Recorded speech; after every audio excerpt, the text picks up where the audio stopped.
Yeah, again, welcome everybody. Good to see you all tonight um, on Thursday of the next to last week of workshops for our annual gathering. It's hard to believe we've done so much since we started September 11th.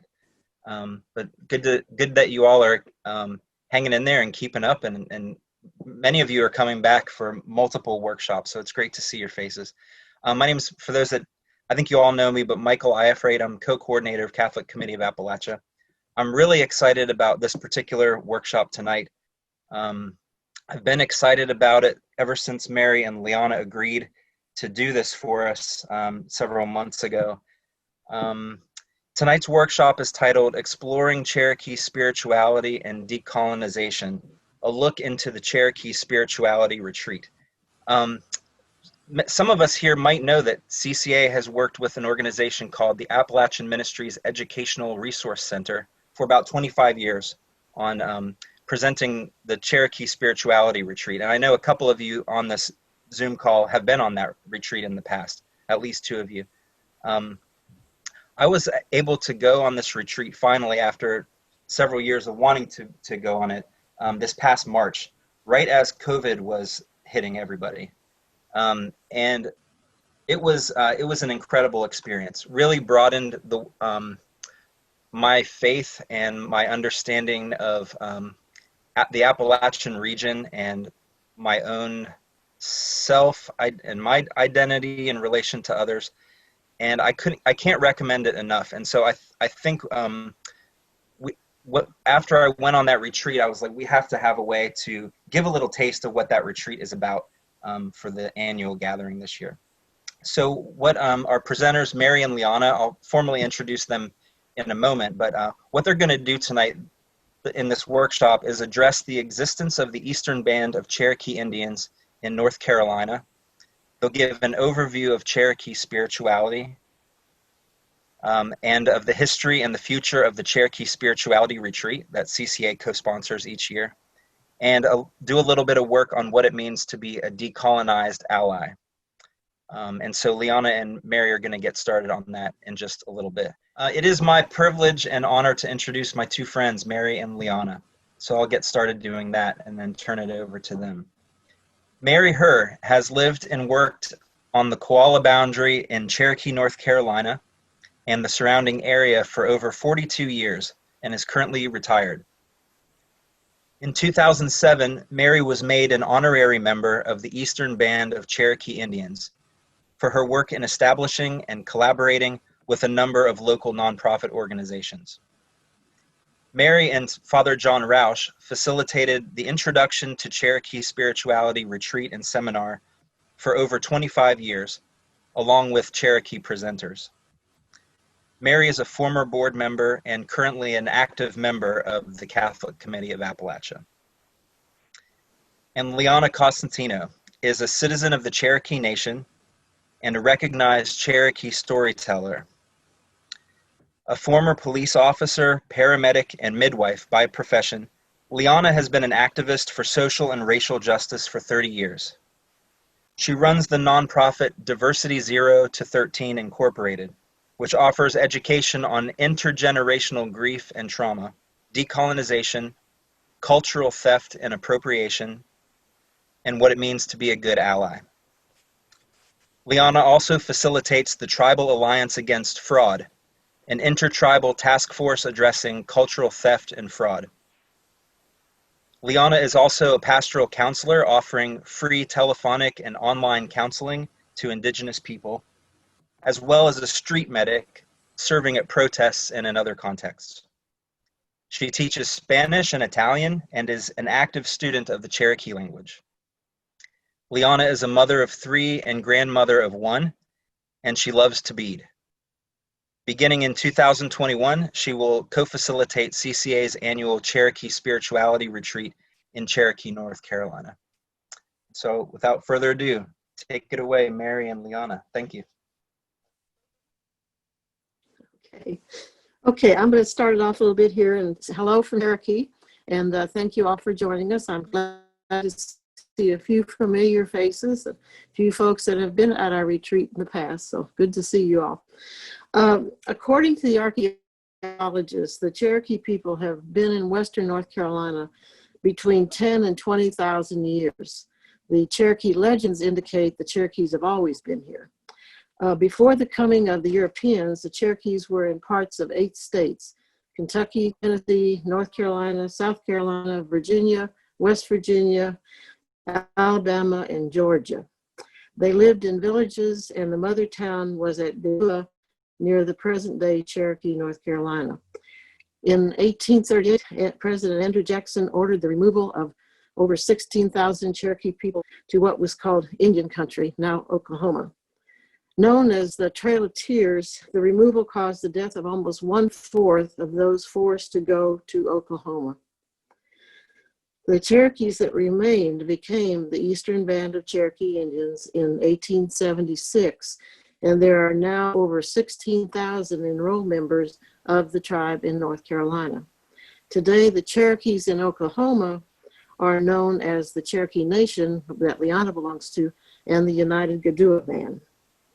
Lianna, do you want to add anything about the history of the Cherokee people? There's so much that we could be talking about, and hopefully we'll have lots of chances to talk about that during the retreat. But I think it's interesting to note a couple of things, like our people are matriarchal. We come from a very matrilineal matriarchal society with a clan system, and that gets really fascinating to talk about, so I hope we'll get a chance to talk about that. The fact that a lot of people think that we live on a reservation, but we don't. Actually, the Eastern Band owns their land, and it's held in trust by the United States government, the federal government. But they do own their land, and they actually had to pay for it twice, which is an interesting story, because William Holland Thomas had helped them to buy their land, but was holding it for them in trust. And when he passed away, there was no mechanism in place for them to keep it, and they had to pay for it again. But they do own it, and the land in Oklahoma where we live were originally allotments, and there's a whole new hitch in the giddy up there with the new McGirt case that's being discussed.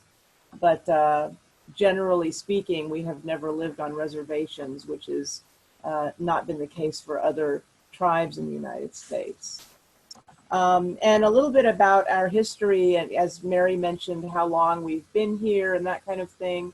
I want to note that there is debate on where we came from originally. Some people say that we were part of the Iroquoian peoples, and we have an Iroquoian language, where our language is part of that family of languages, but there is debate about that.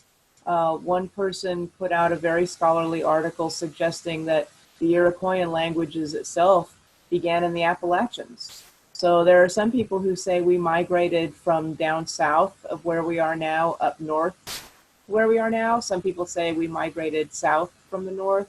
And some people think that the Creator put us at Gadua, our mother town, which is just outside of Cherokee here, and that's where we originated thousands and thousands of years ago. So all interesting stories, but just thought I would add that. Thanks, Lianna. And Michael had asked me to talk a little bit about my life in Cherokee. I moved here in 1978 to work with Eastern Cherokee Legal Services. And I had trained several Cherokee people here when I was living in Knoxville, and through a grant from CORA that some of you are familiar with, the Commission on Religion in Appalachia, I was able to come 1 week a month to Cherokee to train some Cherokee people as paralegals. So they offered me a job in 1978, and I was at the end of the grant, so I said, okay, I'll come.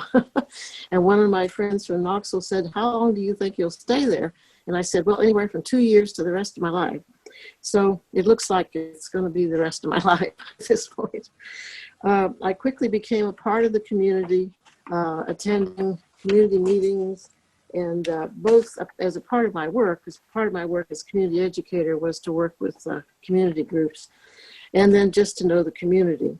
I put into practice some of the community organizing skills that I had learned as a VISTA volunteer in the 1960s, which was listening to the people, finding out what their needs and concerns and issues were, and then forming groups to address those issues. So we formed a number of groups, nonprofit groups in Cherokee out of that. As Michael said earlier, I've lived here almost 42 years, and I was a founding member of several nonprofit organizations, the state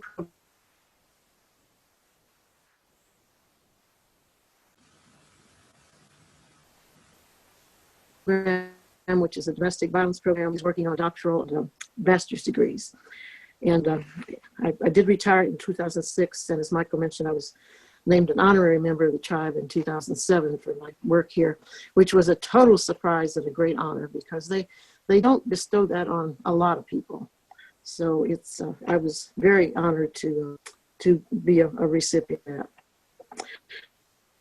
that. A little bit about the history of the Cherokee Spirituality Retreat. In the 1990s, Amherst from Berea, Kentucky, came to Cherokee for 2 days, what they called a Cherokee immersion, and then they would go on to Virginia and Kentucky and just expose people to the island and Cherokee cultures.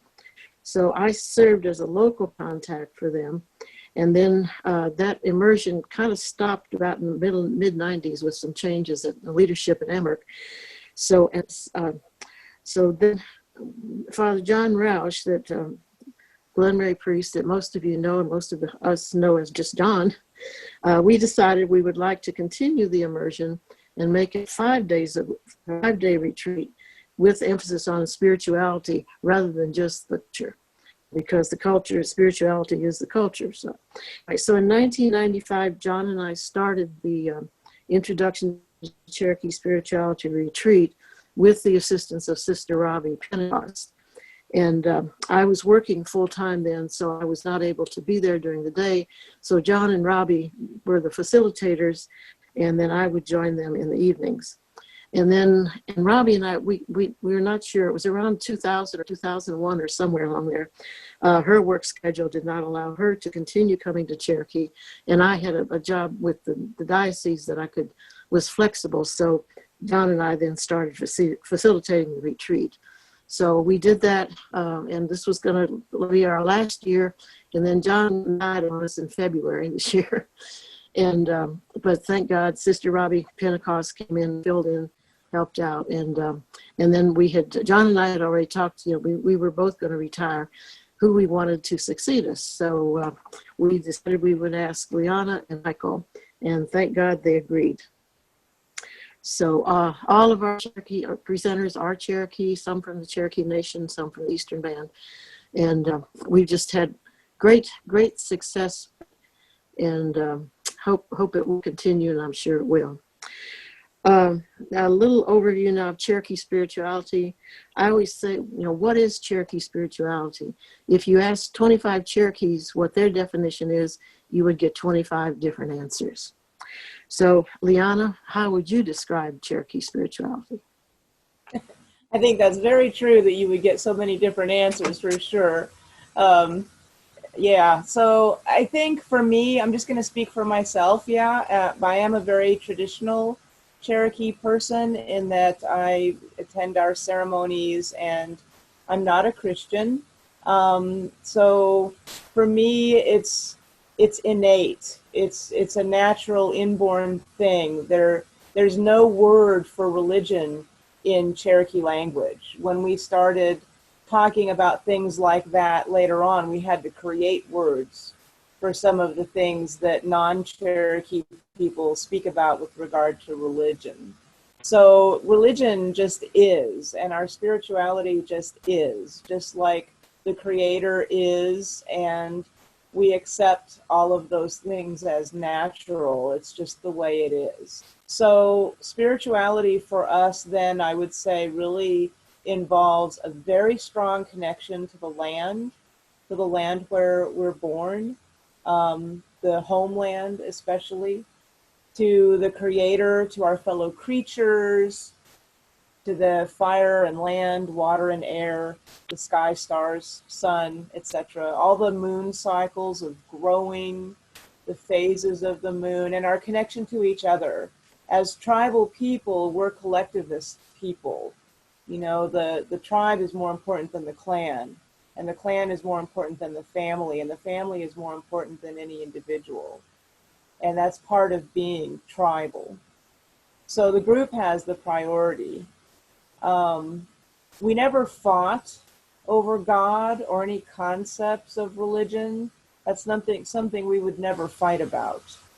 As a matter of fact, when we go to our ceremonial grounds, no swearing is allowed and no contention is allowed.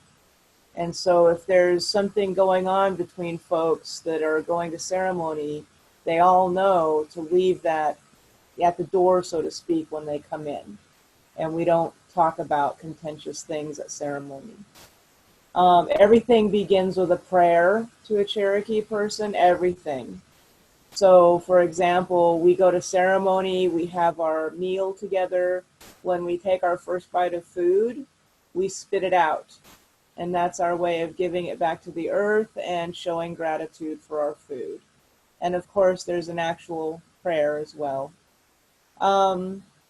We have concepts that are part of our spiritual lives and part of our mundane lives, which are completely connected. Like I said, there's really no distinction between the two. Everything in our life is spiritual.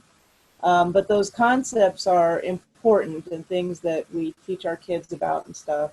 So like the concept of tohi, which is a concept of balance and well-being and peace. That's a very important concept that we learn from the beginning of life. The concept of duyukta'i, which is a concept of staying on the right path, staying on that straight and narrow path. And, you know, everybody falls off of it pretty much constantly, but we try to get back on it again. So everything that has to do with that and helping each other to do that. You know, if somebody does a bad thing, you don't spank them, shame them, and banish them. You bring them in closer, like I'm doing right now. This is not a naughty kitty. She's never been a naughty kitty. But if she knocks something over, she's looking for attention, and I bring her in closer. And then she's a very good little kitty. So she's kind of the perfect prop at the moment, but we feel that way. You know, we bring people in closer. We remind them that they are vital. We remind them that they are part of the tribe, part of the group, right? So that idea of duyukta'i comes with both privileges and responsibilities, right? And support. Gadugi is another spiritual concept for us because it has to do with having our own helpers for things, you know. Who keeps us safe? We keep us safe. Who keeps us healthy? We keep us healthy. You know, we help each other out with stuff. So Gadugi really, for example, is free labor for things like if somebody dies, the Gadugi group will come out and dig a grave for free. And we make them sandwiches and stuff. You know, we feed them for it. So that's a concept of helping each other out. And I think the last part I would say about this is resilience. That's a very spiritual concept for us, and it's very innate as well. And also, probably I would add adaptability, being something that is a big part of us and spiritually. And there's a story that goes along with that too to illustrate that. So, you know, I'm a storyteller, so I'm going to really, really, really condense a story here. We have a story of some of our people who went off into the forest to become bears. And it starts with a little boy who is disappearing into the forest for longer and longer periods of time. And his parents and others are looking for him, wondering where he's gotten off to. And he starts attracting other people who follow him into the forest. And every time they come back, they're hairier and hairier. And eventually they come back one day and the little boy says that they've been seeing things in the tribe that they don't agree with. and hardships and behaviors and different things that they don't care for. So they've decided to go off into the forest to become bears, where they will have a much better life. And they promise the people that if they ever need them, they can call to them. And he teaches a song that you can sing to call to them. And one of them will sacrifice of themselves to give us food if we ever really need it. But they have to do it in the right way, you know. And then they turn around and walk off into the forest. And when the people turn around to look again, all they see is the behinds of a bunch of bears going off into the forest. And one elder who I respect very greatly, his name is Tom Belt, and he talks about this story, and he says that it teaches that we are very adaptable people. We can adapt to the point of even changing our very species if we need to, and that's a really great thing to be able to do, and a very needed thing. So I think that's part of it as well. And then, as Mary said, ask 25 more people and you'll get 25 more answers, but that's mine.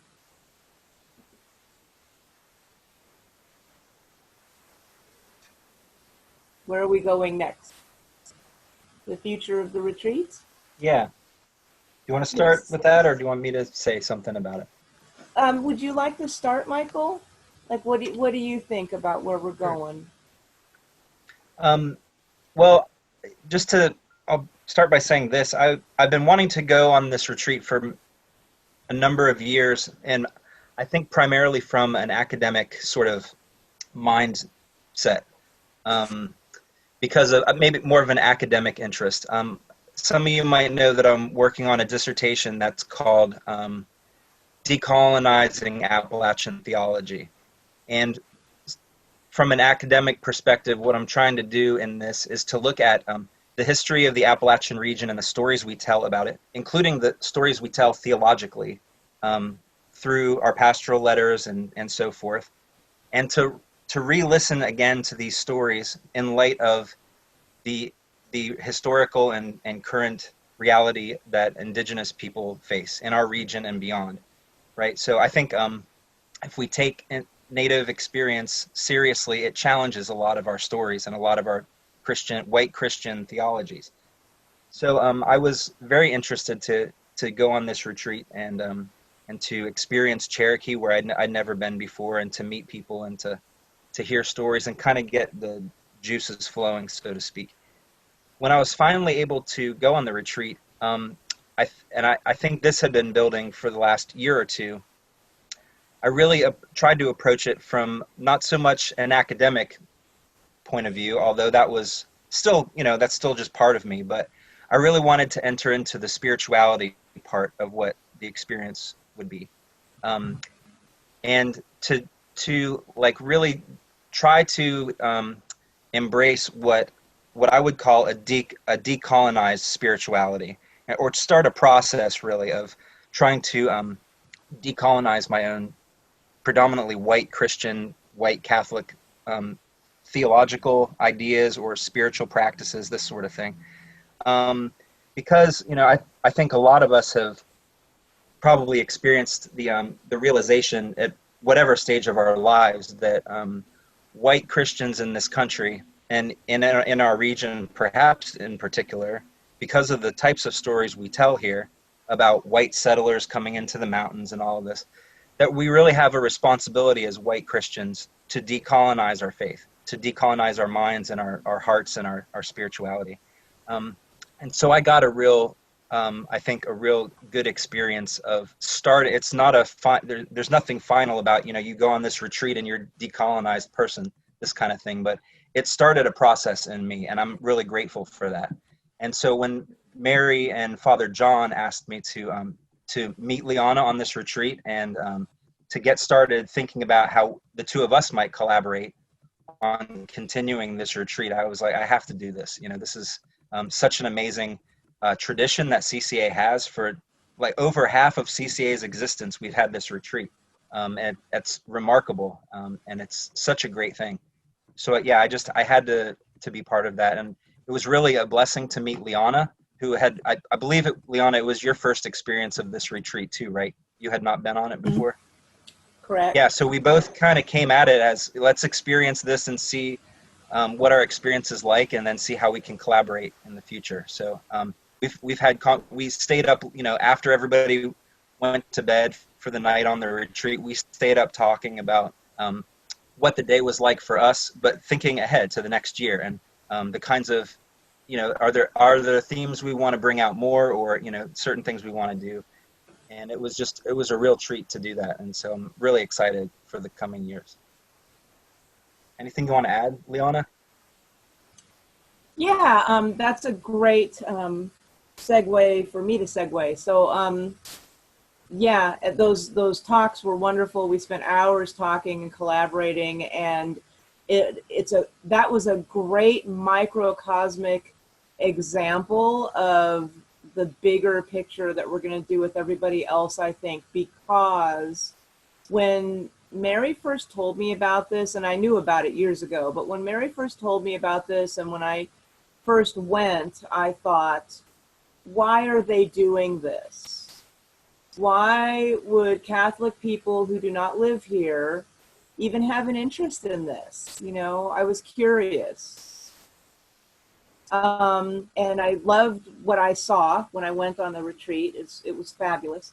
And from my perspective, and in talking with Michael about going forward and what it has been, what it's going to become, it's going to be really hard to improve on what Mary and Father Rausch created, and really hard. So I don't think I'm going to even try to, quote, improve on it. I'm just going to do my best to honor it and try to continue it with Mary and Father Rausch in mind, kind of on each shoulder, So I'll have what would Mary do and what would Father Rausch do, and then Michael and I'll have a conversation about what we will do with that in mind. So I'm super grateful to have had those mentors behind us, and I think that going forward, one of the things I want to talk about is, what we're doing here, because one of the things I talk about with regard to decolonization is the fact that Native American people and other indigenous people don't always just give away our spirituality to people. We don't always just freely talk about spirituality or our medicine ways or things like that. And then I talk about why. Why is that? There's a whole bunch of reasons for why that is. And so one of them is that it needs to be a reciprocal thing. You don't expect, like, people will give without expecting to get back. That's great. That's altruism, and that's wonderful. But when you talk about having a relationship with somebody, a friendship or whatever, that should be reciprocal. You don't have a friend and then expect the friend to do all the work for you. You don't go up to the door of a perfect stranger, knock on their door and say, "Hi, you don't know me, but I expect you to make me dinner now and tell me everything there is to know about your family and your religion and yada, yada, yada," right? You just don't do that. It's not good manners to do that, right? So we need to develop a relationship. And in developing a relationship at the retreats, I talked about all kinds of stuff that I don't normally talk about with the average person that I don't know, right? So it's about creating a relationship at this retreat and getting to know each other and having it be reciprocal and respectful and bonding and building trust, and then learning about each other. And then I feel for my own little part, much better about sharing some things. And of course, I'm still not going to share everything. And as I said, we'll talk about why that is. But, and we're not selling spirituality here either, which is another reason why I'm here. Because if this was one of those things where tourists were going to come into Cherokee and mine our elders for information and expect to be going to ceremony and or paying money to anybody for doing that, for actual ceremony, I wouldn't have any part of it. But because of the way Mary and Father Rausch have created this, and because of what I saw with my own eyes of how it goes, I love it. And so the future, I think, of this retreat will be much of the same as it has always been. And it will just be about developing those relationships and that trust and having those conversations, learning about each other and decolonizing together, I hope, because we're still learning how to decolonize every day. It's an ongoing conversation. So so that's my part. Mary and Michael, do you guys want to add anything? And I think, you know, and every year we have to make some adjustments depending on the availability of the speakers, but we've been pretty consistent with the same Cherokee speakers, and hopefully that will continue. And if not, new people always come forth. So, and I'm just very happy, and I know John is smiling from heaven, knowing that it's going to continue in good hands.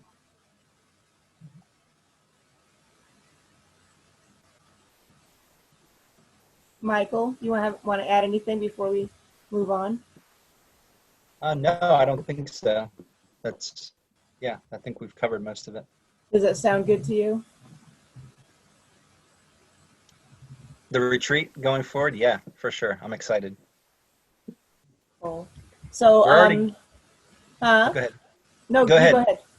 Well, I was just gonna say, we already have a question coming in, so I don't know if now is a good time to open it to questions, or if there's is there more? Well, no, you were doing the decolonized allies part, right? Is there anything more you want to say about that, about the colonized versus decolonized allies? Yeah, I was going to talk for just a minute about that. Is it okay to keep going? Yeah, please. Yeah, I didn't mean to skip it. Yeah, no, we're good. So I brought up a few examples here. Hang on one second. Let me bring them up. So because we talk about, you know, colonized allies and decolonized allies, that there's a difference, right? So what do we mean about that, by that? What do we mean when we say that there's a difference? Because an ally is anybody who's going to be allied with you and want to help, right? So, but there is a difference. So like, there's something that Lynn Gale put out that compares, it's a whole long list, and we go through it in the decolonization workshop. But here are just some examples, okay?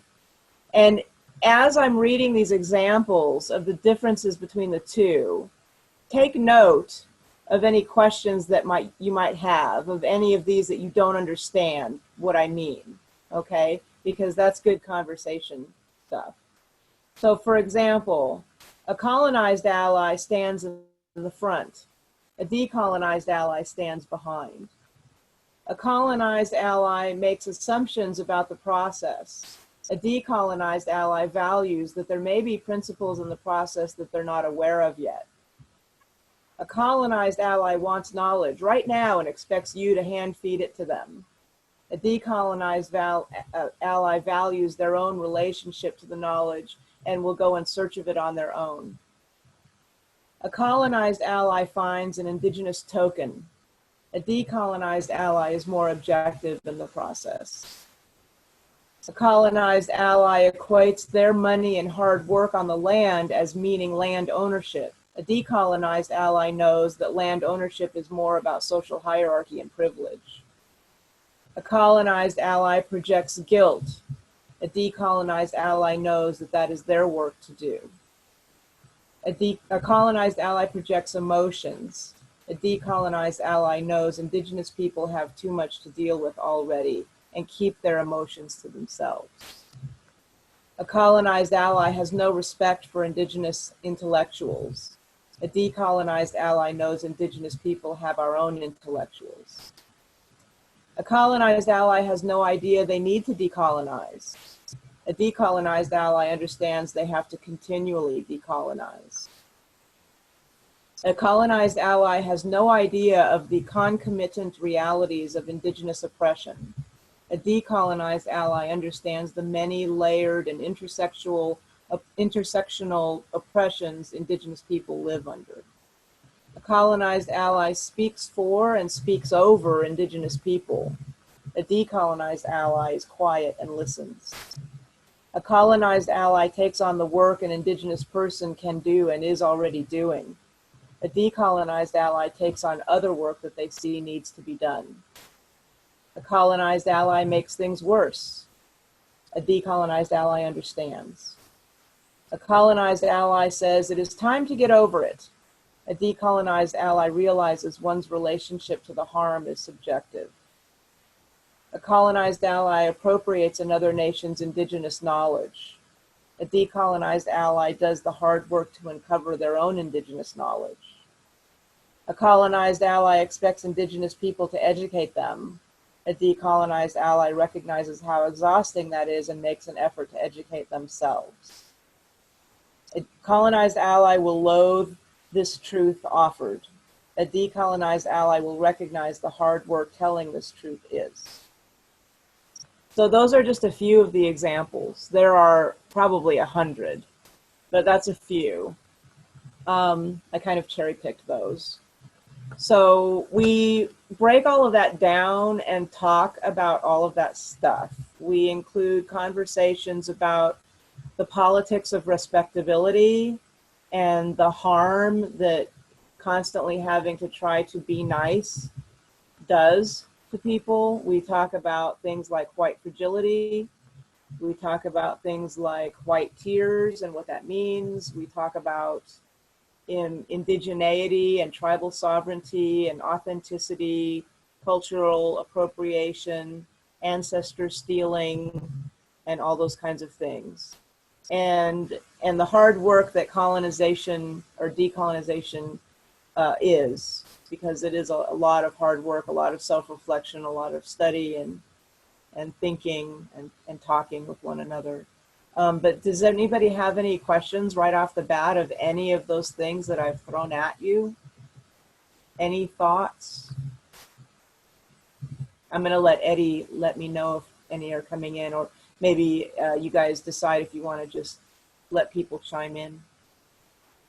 Yeah, I'm happy to keep an eye on the chat, and Michael as well. And if folks do have, if we do want to just let people chime in, maybe the thing to do is folks can either use the hand raise function if they know how to use that, or just put their hand up so we can see it and I can unmute folks. It looks like we have a couple questions coming in. I mean, Michael, do you want to, I mean, you can go ahead and do that, but I can help if need be. Sure. Yeah, I'll go ahead and there's kind of just a technical thing about the retreat. I'll circle back to that one, but some questions that deal more with what you just talked about. And I have some pictures to show too, and I forgot all about them, but I'll show them in a minute. Okay. One is just, it's more of a comment that I think just underlines what you were saying. And Casey says, a colonized ally seems like an oxymoron and not an ally at all. So I thought that was a good comment. Yeah, that is a good comment. I think it's true, and it was language changes, right? And when we were first talking about allyship, I don't think we were talking about colonization, and I'm talking years ago, right? Now we're having to add this, adjective in front of ally, and now there's also a conversation about, do we really want allies or do we want accomplices? Mm-hmm. So, I think that'll continue to morph, but that's a good point. Lianna, could you maybe unpack that how you understand the distinction between ally and accomplice? I think that's a helpful and an interesting approach. Yeah, so, and I've heard different communities talk about whether or not they like it as well. So an ally, being somebody who is like-minded and is going to support you and assist you with whatever your vision is, right? And accomplice being somebody who is not only an ally, but somebody who's willing to get down into the dirt with you, somebody who's willing to be on the front lines with you at Standing Rock, somebody who's willing to go to jail with you in the performance of civil disobedience to, get into that good kind of trouble where we're creating positive change in the world. And sometimes you have to break a bad law to do it. So that's the idea of having an accomplice, somebody who is such a good ally that they are willing to really get down in there with you and do the stuff that others may not be willing to do. And notice that I didn't say willing and able. Yeah. Just willing. Thank you. We do have a question that I think is good, just making sure we're all on the same page. And that is, someone asks, if you could give a succinct definition of what decolonization is. We've used that term obviously a bunch, but how would you define what that is? Sure, and just like the term racism, it has kind of become a moving target as well, because sociologists are talking about defining racism differently these days, and they're including a power element to it. In other words, a black person can't be racist against a white person because of the power dynamic involved. Black people have no power, so they can't be racist, but they could be bigoted, but not racist, and why there's no reverse racism. Well, with decolonization, it's the same thing. So we have a lot of different scholars defining it a bit differently. Depends on who you talk to. But my working definition, especially for the sake of this, will simply be, we are all aware that, several hundred years ago, the indigenous people were colonized and assimilation was attempted by Europeans, right, who came over to this country and created their own country and took everything over. And they colonized us, literally, by force, and occupied the land, occupied our territory, by force, imposed their will upon us, used manifest destiny and the Bible to justify all of it. And they colonized the country with their own people and their own ways of thinking and their own religion and their own laws and everything like that, right? And we really didn't have any say in any of it in the end. So that's colonization in a nutshell. And what we mean when we talk about decolonization, we're not really talking about literally decolonizing the country, because that would be quite impossible at this point, right? Well, there's a lot of people who talk about a lot of things having to do with reparations and give the land back. You're living on stolen land, give it back. I know Black and Indigenous people who are literally telling white people, you live on stolen land. You need to donate your house to a Cherokee person or a Black person or something like that. You need to literally give the land back to the natives. You need to literally go back where your ancestors came from and get out. That's not going to happen. So, I kind of, in my own opinion, that's really taking a lot of time and energy that could be spent elsewhere more productively. That's just my opinion. They would disagree fervently with me. But I think that when I talk about decolonization, I'm talking about decolonizing our minds. And I do think it could be possible to decolonize some of our systems, some of our institutions, right? Like when you talk about defunding the police and everybody loses their mind because they think, oh my God, how can we live without the police? Well, we're not talking about getting rid of the police. We're talking about revamping the whole system, because the police really, a big part of policing originated in keeping slaves in place. Is everybody aware of that history? Raise your hand if you're aware of that history. So there are some people who are unaware of that history. So if you look up online, you will discover that a big part of the history of policing in the United States originated with people who were hunting down runaway slaves for slave masters and returning them to plantations, making sure Black people stayed in their place, making sure Black people didn't go where they weren't supposed to be, yada, yada, yada. That's a big part of policing. There are, of course, other elements of policing that had to do with, native bounties on Native American people and policing all of us savages who were running amok in the country. And that was a big part of the history of policing, was keeping us in line. And of course, there was another part of it that originated in cities like New York, and were predominantly Irish and Italian run, and that has its own history. So there's different parts, but this part of it, I think when we talk about defunding the police, we're talking about revamping the whole system, including telling the truth about where it started and how it started. Taking a look at the whole system and recreating it, reconstructing it in a better way, and taking all that money that we would normally be giving to the police for weapons and things like that, and giving it to somebody else to come in and help out. So in a situation where normally you would just send in the police for this deranged person, and the police are just going to physically take them down and, you know, toss them in a mental health facility for a couple days, and then they'll get let out, and then the whole thing will happen again. Instead, we're going to throw some money at the recovery, you know, the rehab center, to help people get off the drugs that are causing them to have psychotic breaks in the first place, and to the mental health facilities that will help actually heal these person on a more permanent basis, and come up with better solutions than just treat them and street them, and then next week it's a whole new problem. Or the cops picking them up. And I saw this all the time when I was a cop. I never did it, but I've seen it happen. The cops, you know, wrestle a deranged person to the ground, throw them in the back of their car, and literally go and drop them off in the next cop's jurisdiction. Things like that. So, so with decolonization, we're looking at redoing everything like they're talking about defunding the police. You know, looking at all the systems and recreating them in a better way. Of course, that's a ton of work, time, effort. Who knows if it's even possible, but that's the idea.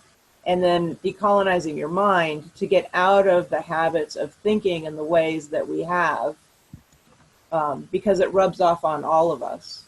And the people who were trying to assimilate and colonize indigenous people and Black people were very successful in getting us, in dehumanizing us, and getting us to hate ourselves and to think very little of ourselves. So that's something that we are trying to recognize as people and decolonize ourselves, to get that out of our heads and to heal and to go forward in a better way. I hope that answers the question.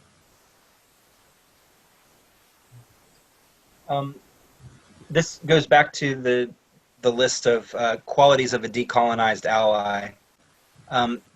Carol asks, some of these points sound familiar in certain ways to the question of how to be an anti-racist ally. Is that fair, or is it off base, or what's the relationship between those two things? They're completely related, because, you know, becoming an anti-racist means you're working towards becoming an ally to Indigenous, Black, and other people of color. So there's definitely a connection throughout, absolutely. And all those tools that you learn to unpack all this stuff and to do better, they're all the same tools. And there's a couple more questions. This one could be Mary or Lianna, I think. Maybe each of you has something to say about this. Someone from Bethlehem Farm in West Virginia asks, I'm interested in how this retreat approaches teaching without appropriating Cherokee culture. Either of you like to say anything about that? I'll defer to Mary first, and then I'll answer. Okay. Well, all of our presenters are Cherokee, and their presentations are from their perspective about, one person talks about the history, another talks about the culture, another talks about historical grief and trauma.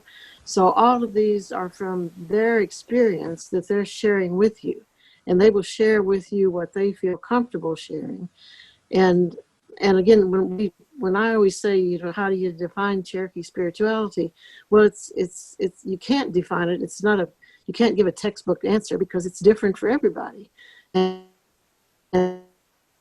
it includes the culture, the language, the food, the ceremonies. All of that is Cherokee spirituality. So, Lianna, you could probably say it better than I do, but No, ma'am, you did a great job, and I agree completely. And I'm really grateful to be able to participate in it directly, as well as one of the co-hosts, one of the facilitators, because I feel like I'm going to be right in there with you guys. you know, and it gives you guys an opportunity to ask me questions as well when we're kind of not on the spot, you know, and we're just talking quietly together in the evenings, debriefing everything.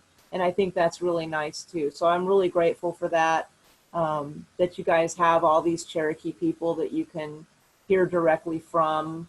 You know, it would be appropriative if all the speakers were not Cherokee, but they are Cherokee and legitimately Cherokee, you know. So I had an eye for that, trust me, when I came on because I worked for the Anti-Fraud Task Force, and I was like really watching to see if there was going to be anything appropriative, and there was absolutely nothing appropriative, which I really respected.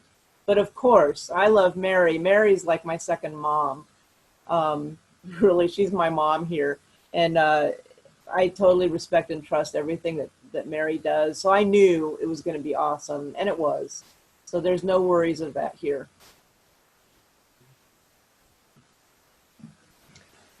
We do have one more question, unless others want to put their question in the chat there. But before we get to that one, which is more directly about the upcoming retreat, I was wondering, Lianna, if you could say something a little more about your work with the Anti-Fraud Task Force. What is that about, and what do you do? What does that organization do? Sure. So I'm one of several facilitators, co-facilitators, and that group, I started it just, you know, a couple years ago, really, and it's only now really taking off. But it resulted because a whole bunch of us were working together for years, trying to confront these frauds, and it's just such a horrific problem. So let me give you a few examples of what I mean when I say frauds. So there's a scale, I think, to appropriation. You know, it could be as simple as somebody who they have an unfounded story in their family that they have a great grandmother who was Cherokee. They've never checked it out. They don't have any documentation. They've never contacted the tribe or anything like that. And they've decided that because they're Cherokee, they think, they're going to make and sell drums and dream catchers and stuff. That's cultural appropriation, but it's fairly innocent. And it would be even more innocent if they weren't actually selling things, right? But it is against the law to sell things like that and to claim that they are authentic native made. But then it goes along this scale to people who create a group of people that they refer to as a Cherokee tribe and dance around in tandy leather outfits at powwows that they put together for themselves, and they don't really know what they're doing, and it's really making a mockery of our culture and pretty horrible stuff, you know. So that's up there on the scale. Keep going on that scale, and you're going to find the people that we deal with on the task force, and that is like this Cherokee woman named Patricia Taylor, who, she claims to be Cherokee. She's not. And claims to be a medicine woman, and she actually killed someone in a fake Cherokee ceremony on the beach, where she told the woman that she was going to give her a rebirthing ceremony by burying her in the sand, and then ta-da, she will be reborn as a Cherokee woman, and all this nonsense, you know. By the way, we never did any ceremonies on the beach. So she put the woman in the sand, covered her mouth with saran wrap and her eyes, and her nose, put a straw in her mouth, and then buried her in the sand. But at some point, even though the straw was above the sand, she had lost grip of it with her mouth under the sand, and she suffocated.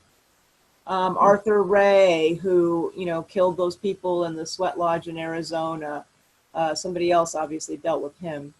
And then we're dealing with a case right now of a fake group of people in Georgia claiming to be a Cherokee tribe, who they started their own bank, and they justified it by saying that they're a sovereign nation. So they started up their own bank and printed their own money, and they're calling their instrument of currency the crane, and they're laundering money for the Dominican Republic now. And they're into a marijuana drug trade too. So we're working with the FBI and the tribes on taking them down.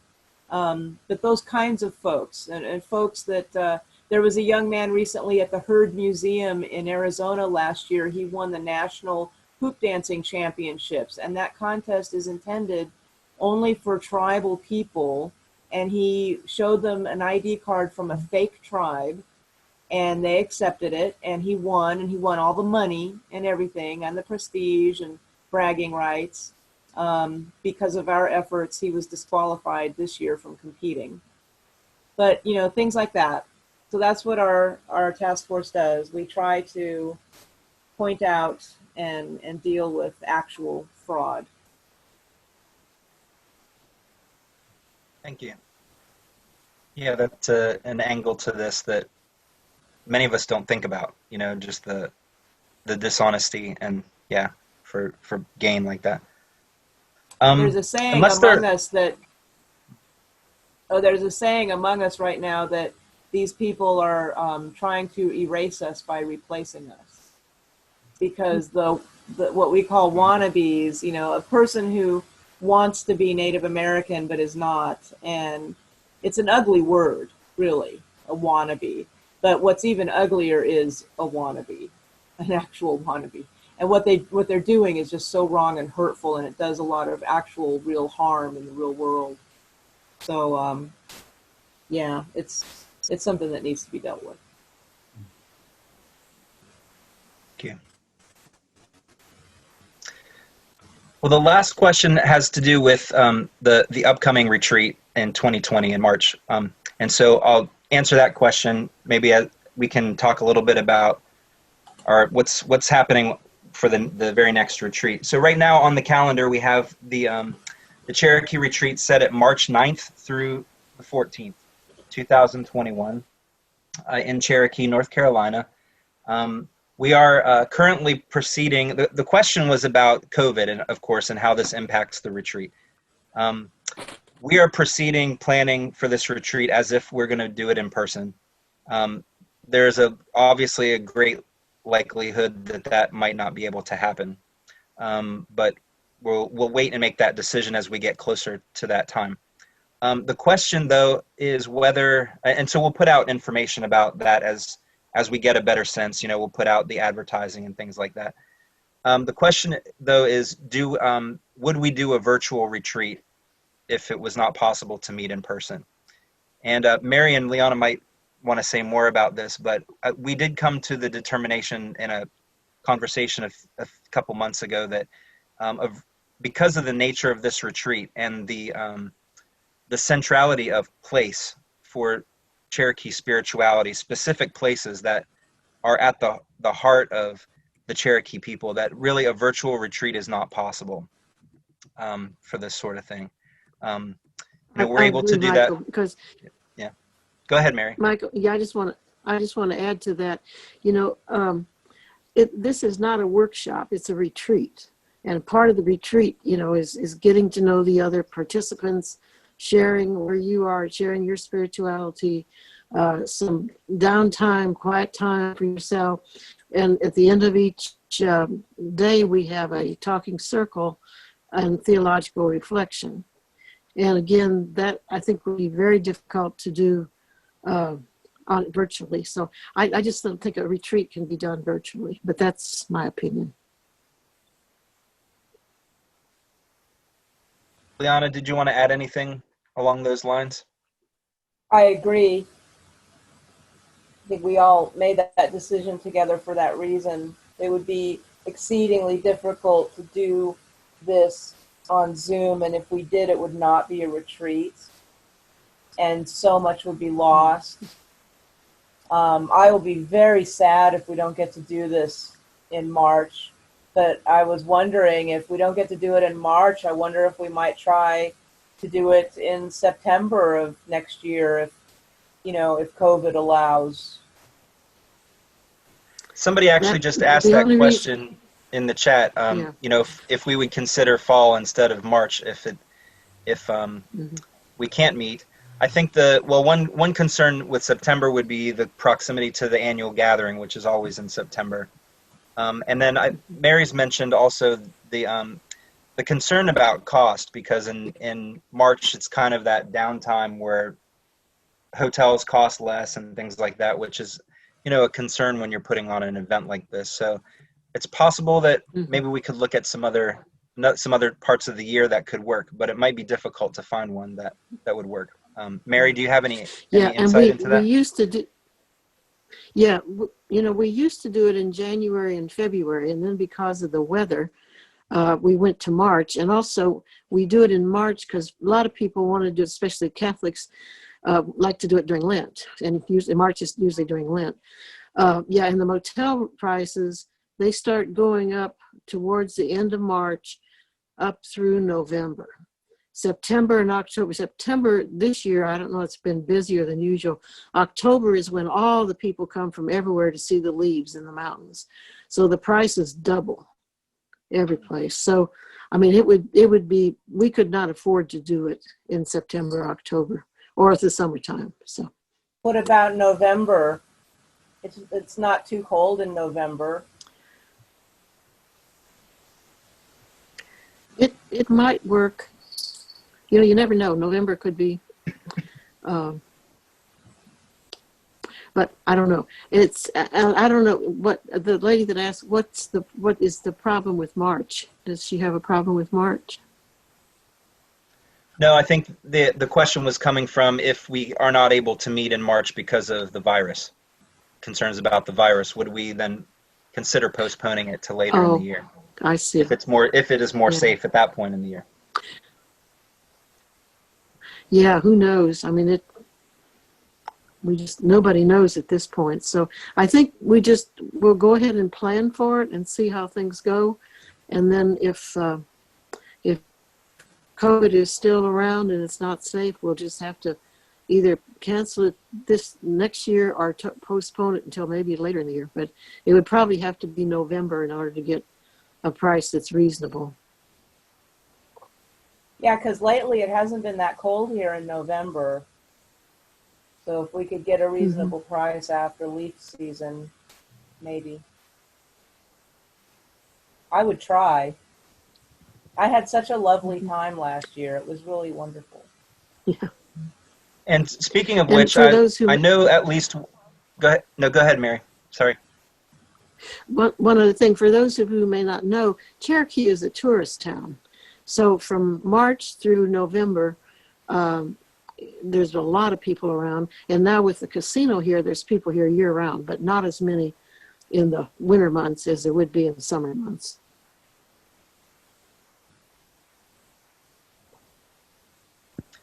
I was just going to put people on the spot. I know at least one person on this Zoom call, and perhaps two, if not more, have been on the retreat. Mary, I know, was on the retreat last year. I don't know if anyone who has been on the retreat in the past would like to unmute themselves, or Eddie or Sarah, if you're able to allow people to unmute themselves. If you have any thoughts you want to share about your experience on the retreat.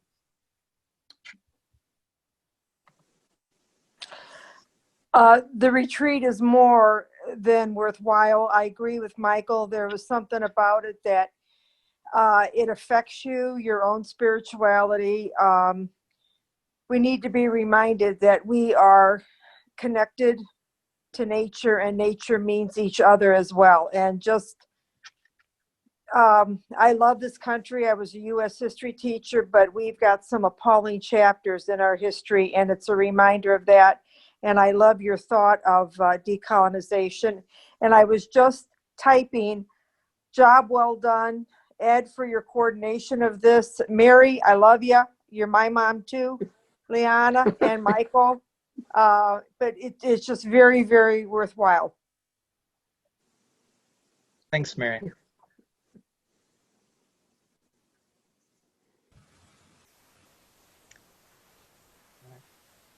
Anybody have one more question and you want to raise your hand and just ask it before we sign off here?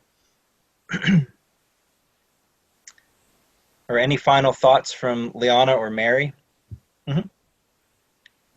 Somebody was talking about Elizabeth Warren, and I wanted to clarify a little bit about that, because the thing about what she did It's that she was confronted, actually in a very nice, respectful way early on, about whether or not she actually had any Cherokee ancestry. And it was our team members who did her genealogy for her. And it was discovered that she had no Cherokee ancestry at all. And this was explained to her several times. And she still didn't get it, and still didn't get it, and still claimed, but maybe I think, you can't prove I don't. You know, you can't prove a negative. I could have somebody who escaped the Trail of Tears and hid in the hills, and I'm still Cherokee, and that story's in my family, and they wouldn't have lied, and yada, yada, yada. And we explained very patiently, we understand that you have this story in your family. We get that. And we get that you've been told this your whole life. And it must be really hard for you to hear that it actually isn't true. So we're really sorry for that part. Because, yeah, that must be really rough. And a few of us, myself included, actually spend many hours with some of these folks counseling them about that. It's kind of like having ethnic dysphoria, you know, and a little bit of a disconnect, and they have a real hard time with it. So we talk to them about that, and we explain that it's not that anybody in their family ever lied. It's simply a mistake. And these mistakes get started in really innocent ways way back in the family, and sometimes fascinating ways. And we give them a few examples of how that happens, and be like, you know, don't feel like it's anybody ever lied. And we did this with her. And she still didn't get it and was insisting that we couldn't prove this negative. And we had to explain that those people who hid from the Trail of Tears and refused to leave and stuff, they're now known as the Eastern Band of Cherokee Indians, and they're very well documented, all their families. And if you had, she did the thing once too of, oh, some of our records burned in a fire. Well, that's okay, because if you're Cherokee, your Cherokee ancestor had plenty of other Cherokee ancestors who were documented and whose records didn't burn in a fire, because we don't live in a vacuum and we're all connected. And we can easily find all of those family members and connect them to you now, even though your records might be burned in a fire or whatever the case may be. And those records exist in different places too. They're duplicated in more than one place. So we did all of this with her. And then the final straw was when she did a DNA test. And we had already explained to her that that doesn't hold any water, and no tribe uses DNA unless it's a paternity test, where you can actually match your blood and DNA with someone who is a known living tribal member already, right? So those DNA tests don't help in this regard. So every time people, even the chief, tried to explain these things to her and ask her to stop what she was doing, she kept coming back saying, but. And it was just so disrespectful. How do you argue with the chief of the tribe that you're claiming to be part of? You know, in your desire to be part of that tribe. And yeah, so it was her continued disrespect that lost a lot of us. And while the politicians will always look like they're making nice, you know, and be like, oh, that's okay, you know, whatever, the rest of us don't forget. So we had a good taste of what she's really like. And it has, you know, what I'm talking about right now has absolutely nothing whatsoever to do with her party or her politics. I'm simply talking about something that she did that stuck in my craw as a Cherokee, because I saw her go from being someone who innocently believed she was Cherokee because of a family story to someone who was choosing to willfully lie about it after it was proven to her that she was not. And there's a difference there. And that's the difference that we talk about when we talk about appropriation. So I just wanted to really kind of clear that up, because I see so much controversy about that online, that now you guys know what actually happened and why we were annoyed about it. Yeah, thank you for that. That's, yeah, a lot of background information. That's real helpful. Yeah, because otherwise she might be a fabulous person, but. Yeah, of course. Well, we want to respect people's time, and we want to thank Mary and Lianna for being with us tonight for an incredible workshop and really sharing so much of themselves with us. This felt like sacred space in so many ways. So I want to thank you both. I also want to thank Mary for really the gift that she and Father Rausch gave to us, to CCA and beyond CCA, by starting this Cherokee retreat in the first place. And it's a gift that keeps on giving, so to speak. We're excited that that's going to continue and that Mary's going to help mentor Lianna and myself as we move forward. Lianna, thank you for accepting the invitation to help continue this retreat. And we just are thrilled that your gifts and your insight and your knowledge is going to be a part of this retreat moving forward. Whatever COVID brings, we're eventually going to get back to being able to offer this and help people experience the Cherokee people and all that that means. So thank you both so much. We can do a visual round of applause maybe for them You can as a unmute thank you. yourselves too if you want. Yeah, please. Thank you all for participating. I had one last thing too. Okay, so just for anybody who has the time, I'm going to throw up my screen. So this is just outside of the Gadua Mound, which is our mother town. At that mound. There's the mound. And when I say mound, it's been raised over so many times over the years that they practically flattened it. And every year we have a mound building ceremony where we bring earth and put it up on the top there. The mountains around it. And this is the part from the bear project in Cherokee. There's like almost 30 of these painted bears, all painted by Cherokee artisans. That's the syllabary bear. There's Sequoia Bear. He created our alphabet. It's not an alphabet, it's a syllabary. They're all characters that represent phonetic sounds. The pottery bear. And this is Judicola Rock. Something that we can do if people come on the retreat is go to visit this rock. It's the most famous petroglyph in North Carolina. It's big, as you can see by the man standing next to it. It's close by, about a half an hour. Standing away from it a bit. Some people think it's a map. You can see down at the bottom right where they used to take soapstone bowls from the stone. They built that little walkway around it with some educational things. That's it. Just a few pictures. All right. Well, thank you all once again. Oh. Hope you all have a good night. Thanks again, Lianna and Mary.